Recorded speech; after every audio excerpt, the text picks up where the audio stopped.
ಅಮ್ಮ ಅಮ್ಮ, ನನಗೂ ಈ ದೇಶ ಕಾಯೋ ಸೈನಿಕನಾಗಬೇಕೆಂಬ ಆಸೆ ಅಮ್ಮ. ಮಗನೇ, ನೀನು ಇರೋದು ಒಬ್ಬನೇ ಮಗ ನಮಗೆ. ಸೈನ್ಯಕ್ಕೆ ಸೇರಿ ನಿನಗೇನಾದರೂ ಆದರೆ ನಮಗೆ ಯಾರು ದಿಕ್ಕು? ಸೈನ್ಯಕ್ಕೆ ಸೇರುವ ಕನಸು ಮರೆತು ಬಿಡು ಮಗನೇ. ಇಲ್ಲ, ಏನೇ ಆದರೂ ನಾನು ಈ ದೇಶ ಕಾಯೋ ಯೋಧ ಹಾಗೆ ಆಗ್ತೀನಿ.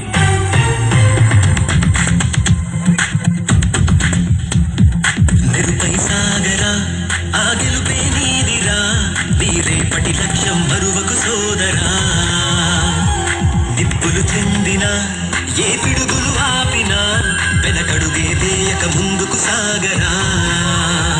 నలు దిక్కులు నవ్వుతూ ఉన్నా నలుపెక్కని సూర్యుడు నువ్వై ఆ చుక్కల నేగిల దించే నీ శక్తిని యుక్తిగా చూపై. Spirit of the forces.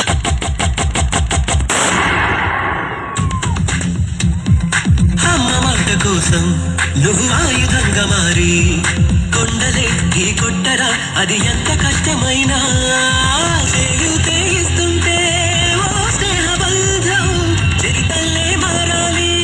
నువ్వెళ్ళు మార్గం నీ ప్రతిభే చూపించే ఆ రోజు కోసం ప్రతి అణువు కావాలి నీ వెనుక సైన్యం. వేరా అడుగేరా ఆ శిఖరం చేరా.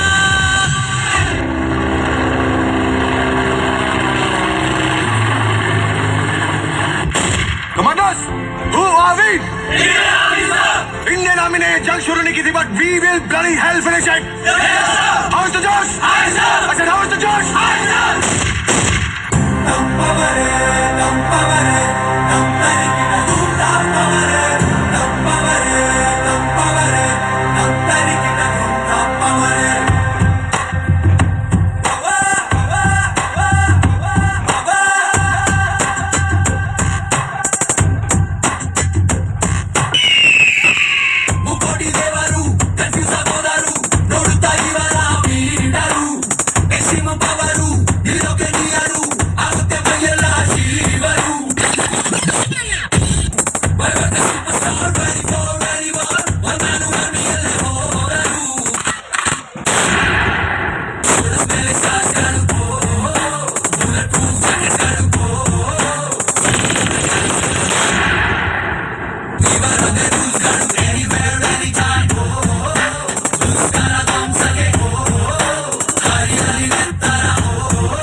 ಅಯ್ಯೋ ಮಗನೇ, ನಾನು ಮೊದಲೇ ಹೇಳಿದ್ದೇನಲ್ಲ ಈ ಯೋಧನ ಕೆಲಸ ಬೇಡ ಅಂತ. ಈಗ ನನಗೆ ಯಾರು ದಿಕ್ಕು? ಅಮ್ಮ, ದುಃಖಿಸಬೇಡಿ.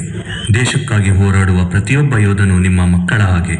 ನಾವು ನಿಮ್ಮ ಜೊತೆ ಸದಾ ಇರುತ್ತೇವೆ. ಜಾಗೋ ಜಾಗೋ ಜ್ವಾಲಾಮುಖಿಯಾಗೋ, ವೈರಿಗಳ ಮೇಲೆ ನಿಂತಂತೆ ನುಗ್ಗೋ.